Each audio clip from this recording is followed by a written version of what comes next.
So good to be back for episode 16. I'm Colin. I'm Griffin. And today, after our very long-winded break, we're going to be talking about what makes a movie good and some of the movies we've seen this past week.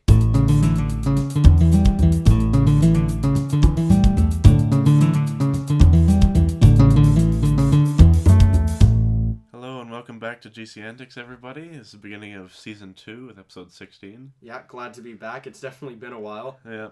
As we said before, we were just taking a little bit of time off for the holidays and had a little bit of complications with getting some guests on the show, and our schedules are busy, so now we're finally back. Yeah, and it is great to be back. So today, as we mentioned in the intro, we're going to be talking a little bit about, well, the upcoming Oscars. Why don't we start with that? Oscars are around the corner, coming up in February 4th-ish. I don't know, something like that, but something in February. Like that, yeah. Neil Patrick Harris is hosting. That should be fun. Mm-hmm. We're all looking forward to Leonardo DiCaprio's Oscar. Yes. I swear, every year they have one made for him, and then they just kind of put it in their back closet, and it's like, no thank you. One day. It's like saying Fallout 4 is going to happen. It's going to happen. Just like Leonardo's going to win an Oscar. Me and Michael know Fallout 4 is going to happen. Shout out to Michael Miller. Oh, we love you, bud. But this past week, we all went, about 7 of us, and saw American Sniper. Mm-hmm. Very impressed by that movie. Yeah, very, very good movie. And, I mean, last year I saw American Hustle with some friends, and Bradley Cooper did really well in that. But this time around, this may be his best movie that I've ever seen him in. Yeah, it was written and directed by Clint Eastwood. Yeah, that was surprising. I forgot about that when going into the movie. He's starting to really make a name for himself in writing and directing, that kind of thing. Yeah, well, you can only be in so many Western movies before you before you gotta step out of your shell, so to speak. Yeah. But no, it was a really great movie. And one of the things that Griffin and I were discussing about before was the fact that a lot of these movies on the list for Best Picture nominees for the Oscars are biographies or based off of true events that happened. Maybe not necessarily biographies, but in the case of American Sniper, it was. Mm-hmm. Yeah, and we didn't know it was a true story until the very end. Yeah, I had no idea. I thought it was just, and I'm like, oh, this movie's great. I really enjoyed this movie. And then at the end, it's a true story. And I'm like, oh, well, that's interesting. Mm-hmm. And saddening. Yeah, very sad. We won't spoil anything, but... But for those of you who don't know much about it, like we didn't know that much. Basically, the story follows real-life American Sniper that was a SEAL, a Navy SEAL, right? SEAL, yeah. And Bradley Cooper portrays him. His name is Chris Kyle in real life.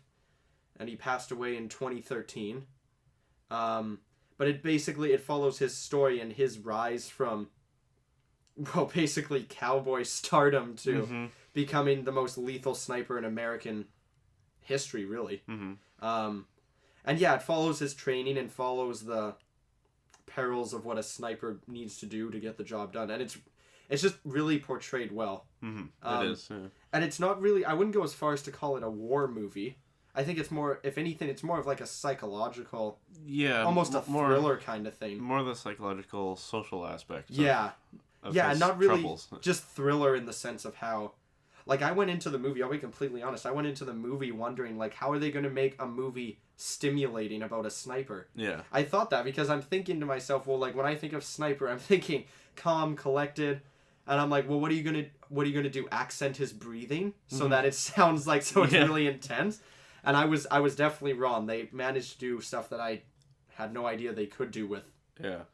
Well, the thing I was worried about going into it is how are they going to portray like the other side of the war and the like Islamic militants and stuff like that. Yes. Because in my civilizations class, we just started learning about Islam and the history of that, and I'm interested in that. Really important, and I notice it a lot of like basically like how it's portrayed in movies and stuff like that, and sensitive to it being, fair and even and stuff like that. Yeah. And for the most part, it was. Yeah, well, like, it's like in older movies, too, and that's a really good point. I'm glad you brought that up, of, like, in old war movies of where the setting's Afghanistan or Iraq, and this one took place in Iraq, but one's in Afghanistan, and there's, like, American troops just mowing down Islamic terrorists or just any kind of terrorist, but that's not always accurate. There was plenty of Americans that were taken out, so to speak. And yeah, it's weird because when you make a movie, depending on who it is that makes the movie and their ties, it can really be one-sided. Yeah. Especially if it's based off... That's why you got to be careful with like documentaries or true stories. Because it's really easy to turn it so that this person looks like the hero or this person looks like the enemy or whatever, right? So it's pretty... Yeah. It's a pretty touchy subject, but... Same thing with like World War II movies and stuff. Yeah, well, yeah, that's what I mean. Any movie like that, and not just war movies, but oh yeah, it's a good example. That's why some people were a little on edge about that Dracula movie.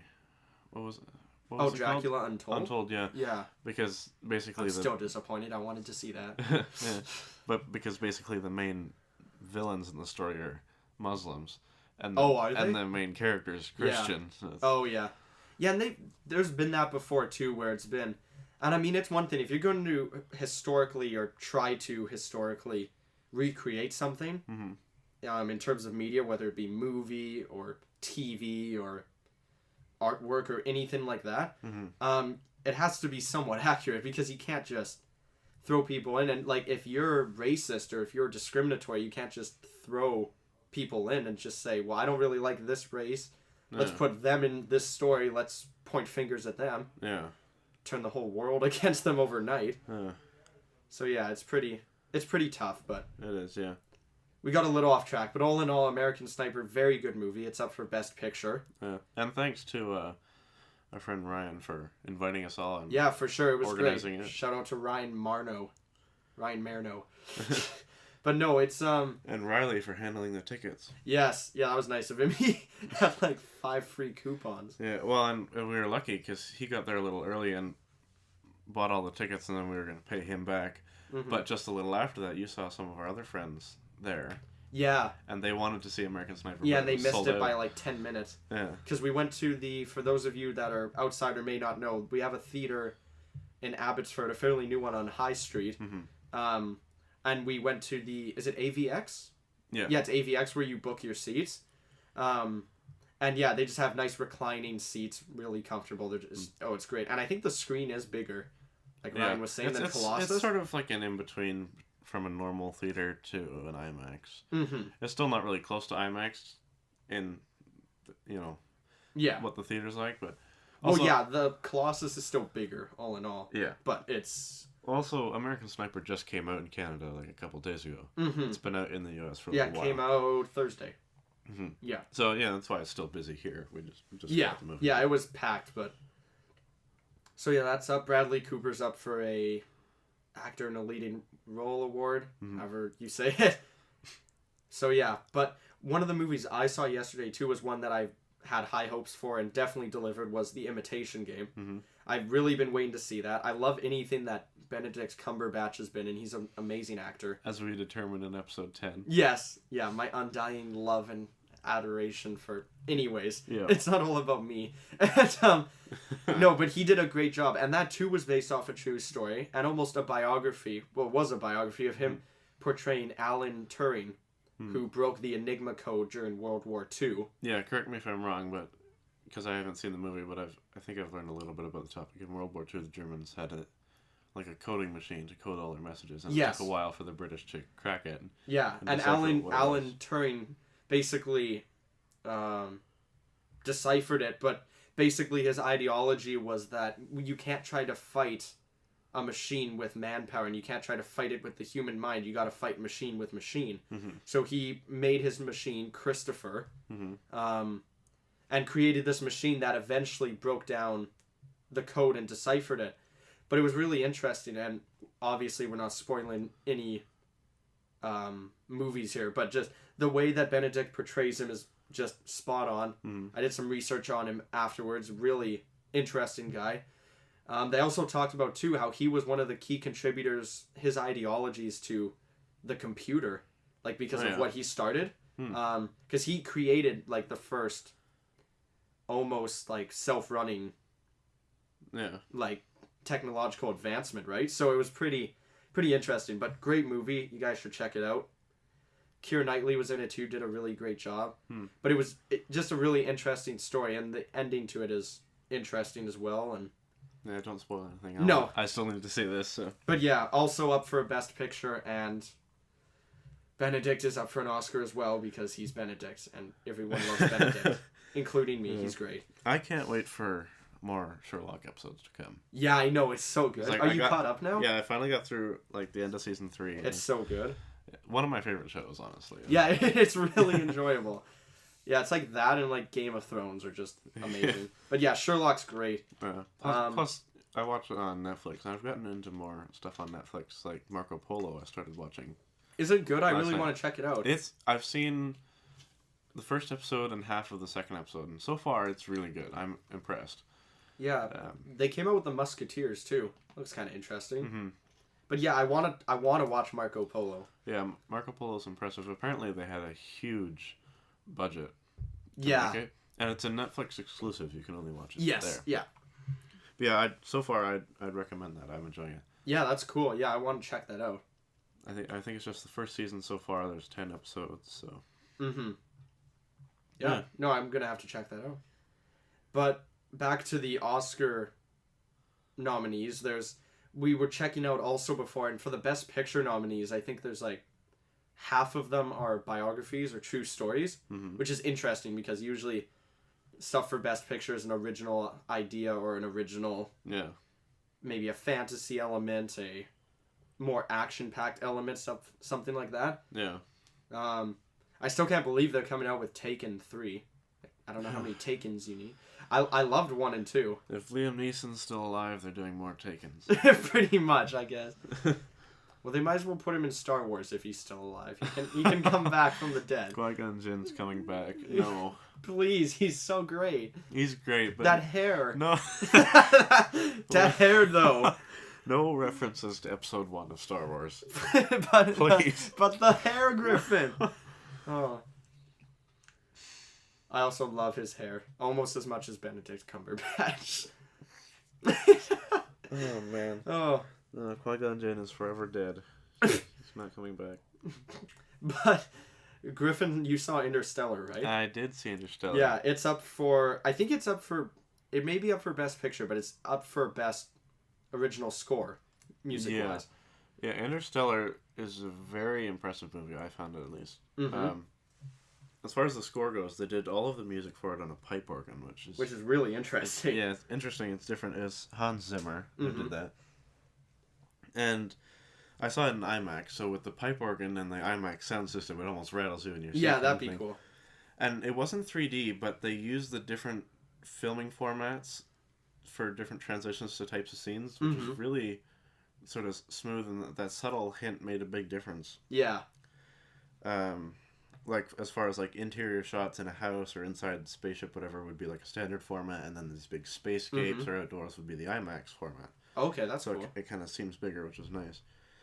Rich kid seeing IMAX. Anyways. But overall, very impressive. I love the story of it. It's different than any other sci-fi movie I've seen. Yeah. Yeah, no, I wanted to check it out. I don't know, is it still in theaters? I don't know. Okay. It's been a while. But either way, it was... Yeah. It's definitely worth watching, so I hope you guys check it out. I just want to hear the score in it, so whatever. That's the only reason why you watch anything Hans Zimmer is part of for the music. But also, under animated movies, there was a couple ones that stood out. There was How to Train Your Dragon 2, which I haven't seen. Me neither. Box Trolls, which looks really cool, but I haven't seen. Box Trolls is the one directed by... what's his name? Tim Burton. That's a stop-motion one, right? Yeah, but Tim Burton did it. We haven't seen Tim Burton for a bit, so that was one of the reasons I wanted to check that out. There's those two, and then there's a couple more. I can't remember them at the moment. It doesn't matter, but Big Hero 6 is on that list. And I personally am very biased, and I hope that it wins, because it was a great movie. It's one of the best animated movies I've seen in a long time. It was really well done. Yeah, I can't think of another one to compare to because it's different in its own right, but it's just really, really cool. Yeah. So yeah, hopefully there's a win there for them. Then there's some directors that came back, like who was it? The guy for... Oh no, that's what it was. I saw last night, for any of those who check IGN, the gaming media site. That guy, whatever M. Night. M. Night Shyamalan? Yeah, him. The guy who did the Last Airbender movie. Oh. He's coming out with a new movie that has oh, we love M. Night here. No. He's so great. He makes the best movies. Not if you look at The Last Airbender. Okay, The Last Airbender is just it's underrated. Come on, Griffin, it's great. It's so bad. I downloaded it because I plan to watch it again. That movie, for those of you who haven't seen The Airbender, you are blessed. Did you pay anything for it? Yeah. Oh. No, not on. No, sorry. Like, I paid when I saw it in theaters. Yeah. You didn't pay for it again? No, God, no. Okay. No, but for those of you who have seen it, you understand the pain. And especially for most of you that have seen the original series, the movie adaptation... it gives me chills. The movie adaptation was terrible. And it was just... It wasn't that it's like it didn't even attempt to be good. No. It's almost like it was made to be a joke. Let's and take all of the Oriental main characters and replace them with bad acting white kids. No, it was either white, but the majority of the cast I think was Indian too, weren't they? Yeah, all the villains. Oh, the villains? That's yeah. Oh, no. So that was interesting, but yeah, it was. Yeah, the kids were just like I'm all for child actors, but I mean you got to at least try to. And I'm not necessarily saying it's the actor's fault that the movie was bad, but I mean the script wasn't quite there. The only thing, in my opinion, that I thought the movie did pretty well in was visual effects. Yeah, and that doesn't carry a movie. No, exactly. Yeah. But the movie was... Ugh. Watch the series. Don't waste your time with the movie. Watch The Legend of Korra if you need to quench your thirst, because that's what I'm doing. Like, you could swear that the actors were reading their lines as they were filming. Like they had it on their hand. Like they had it on the bomb. Wow. Aang goes to Bend and he reads his line. Stop. Zuko. No. That's man. Airstrike. Go. I can't stand that movie. So bad. They were I think when it was first coming out, I think I heard something like they were talking about doing more after it. Oh my goodness. I think they were talking about that too, like do all the books. Yeah. Like because that was basically book 1. That was pretty much and water. From my understanding, it still left a ton out because you can't cram. Yeah. An entire. Yeah, it's. Oh. So I don't know what it was that made that movie bad. It could have been. It's to judge a director on one movie isn't fair. No. So I don't even know. Maybe he's not that bad of a director. To be fair, the thing that really took most people away from it was the acting. Yeah. I don't think they had, but the director gets the blame obviously because. Yeah, but because it's the acting that's the main problem. But it was like every actor. Yeah, there wasn't a single. Well, that's not fair. There was like one or two. Yeah. That like I think the guy who did Uncle Iroh was pretty good. Mm-hmm. But like other than that, it was just it was so bad. And they picked and that was the other thing. They mispronounced every freaking name in the movie. Do you remember that? Yeah. It was like instead of Aang, it's like On. It's like On. I watched I listened to another podcast where they mentioned that. It's like On and like Sokka. Like what the hell? Did you even try? Like did you even the better question is, did you even watch the original series? They probably watched episode 1 and he's like, okay, well, this kid comes out of the iceberg. Well, we can get any actor to do that. I mean, all you gotta do is be frozen in an iceberg and say a couple lines. So okay, perfect. First kid that comes in, you're perfect for On. Yeah. And then they say, and then they say On, and they just think it's On throughout the entire. Well, my rant is done. Yeah. But on that subject of where that movie went wrong, what do you think it is that makes a good movie? Good acting is one thing. Oh no, acting's not important. Watch The Last Airbender; it's great. Yeah. If you watch Five stars. If you watch The Last Airbender and the only thing you have in mind is visual effects, you'll probably enjoy yourself. But if you want a movie a good movie. Just some of the visual. I'm sorry, I'm still on Last Airbender. go watch American Some Sniper. of the visual effects are even kind of pointless. Yeah, some. Well, Like they're just there for the sake of being there. Yeah, they're trying to make up for the bad acting. Yeah. No, but like, yeah, like obviously, if we would go down the list, there's a bunch of things that we could say makes a movie good. Everybody has a different opinion, which is more important. Good but I music. think, yeah, I think we can all agree on like some key ones: good acting, Mm-hmm. a good score. Although sometimes a movie can do well with a mediocre score, sometimes. Yeah. But music is definitely big. Well, good story. Yeah, a good story. It doesn't even have to be a complex story if you do it right. No. You know, it's something that avoids cliches, obviously. And the other thing is good dialogue. Yeah, It's and I so think key. yeah, good dialogue, and I think good character building too. Mm-hmm. If you can build up a character, like one of the things I've noticed in movies that I've watched in the past, that obviously I understand that you have a main character in a movie, and it's very rare that you have more than one main character in a movie. Yeah. But a lot of movies seem to falter on the character building of the lesser characters. And I don't mean like the guy that has one line that you see. I mean like maybe the people who accompany the main character. Like I thought, like a really good example of it done right, Lord of the Rings. I thought Lord of the Rings did it very well. I was interested enough in like, even if you pick one of the guys from the Fellowship, maybe your least favorite guy. Well, think of Boromir. Or his brother. Yeah, exactly. I enjoyed, Boromir. Faramir. Yeah, enough that I would look forward to seeing their character. But if they just come in and all they have is dialogue, then there's not much to tie them to be emotionally connected to, right? So it's pretty. And that is if the character, as far as main characters go, if they need to have character development in the movie.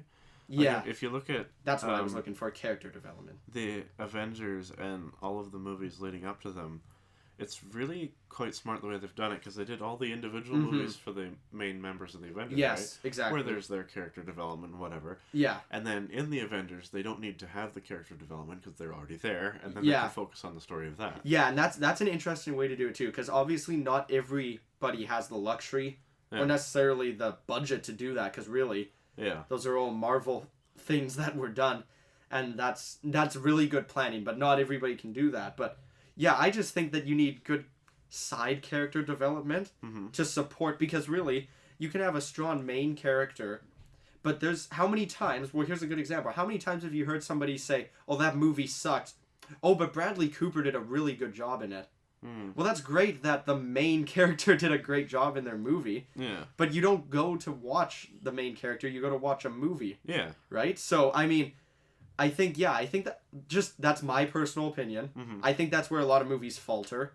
Yeah. Is with character development in general, but mostly like and I'm just talking about characters that support like the foundation behind the main character. They have awards for supporting role. Yeah, exactly. Like I think that's a really cool award, because the supporting role is just that, it's supporting, it's important. It's like the second alto part in jazz band. Yeah, kind of.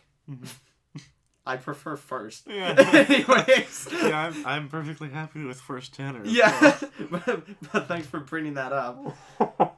But yeah, and like that's an interesting thing. Maybe you can talk a little more about good dialogue. Yeah, well, I come back to this a lot as an example because it's a good one, but Star Wars, the first 3 Star Wars movies, and I'm talking 4, 5, and 6, the original trilogy, just so we're clear, are generally regarded as better than the trilogies.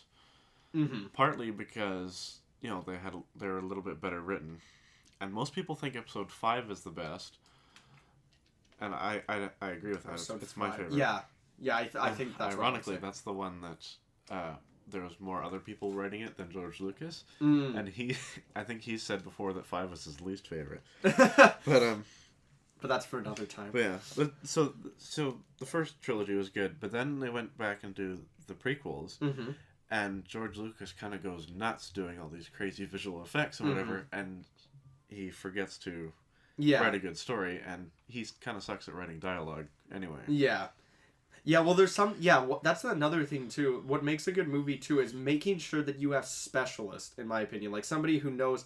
Like, a director shouldn't be in charge, and this is rare, this doesn't happen, but the director shouldn't have the say in what kind of music goes in. I mean, that's why you hire someone like Hans Zimmer or Alan Menken or anybody like that. That's why they're there. They're not there so you can say, oh, do this for me, because I could hire a teenager out of high school and say, oh, can you input this on this computer for me? Yeah. Right? You're not hiring them for that. So no, yeah, when you hire a composer, you're hiring a creative person who can look at what you've got and put their interpretation of what the accompanying music should exactly. be like. You're not hiring them to write the dialogue. You're not hiring them to, like, you're hiring them for a specific job. And when directors try to do too much, a movie can falter too. Kind of like you were saying, like a good example of that is like, who was it? Michael Bay. Well, we all know what Michael Bay's, I'll use the word gimmick is. I regret using the word, because Michael Bay has made some good stuff, and I mean, he's not a bad director. Like, honestly, I really enjoyed the first Transformers movie, and really I enjoyed the second one too, but the first one was really good. I thought he did a good job on it. But there's a certain point pretty fast from there. Yeah. But like I can go and watch the first Transformers movie now and still enjoy it enough to make it through the movie. But at a certain point, you need more than just girls and explosions. Not that I mind Megan Fox. just so we're clear. I'm not saying I dislike Megan Fox. Megan does a great job. But I'm just saying you need more than that. Because when you start to make a movie and try to use not necessarily distractions, because nobody should be in a movie just to be a distraction, to be like, and that comes back to like a sexist kind of ideology in our culture too, but once again, that's for another time. That's a whole other issue. But you shouldn't be trying to distract away from the main point of the story, because really that's what a comedy is. Like that's why comedy doesn't really have necessarily a main, like, kind of a main plot, because there's just so many other things going on. The focus is the comedy. Which is fine. And I mean, if you want to do that, that's great. Like, there's, like, I'm, as a whole, it's not that I'm dead inside, but I'm not a huge comedy person. I feel that a lot of them nowadays are pretty bad. I like a good comedy, but it's certainly not my favorite genre. Genre. Like, I love 21 Jump Street. That's one of the funniest movies I've ever seen, and I think they did a really good job.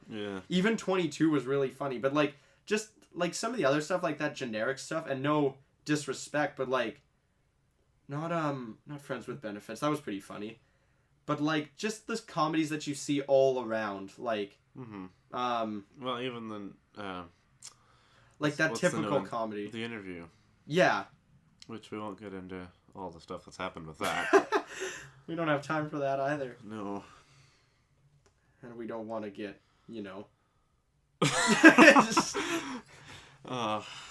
whatever. I'm going to get a shirt that says, I heart North Korea. Do they make those? Probably only in North Korea. You'll have to get it custom made, probably. Okay. We'll look into that. You'll look. But yeah, and do not use the word we there. And one of the things that it was actually one of my Facebook friends, when I posted after seeing Big Hero 6 for the second time in theaters, which I love that movie.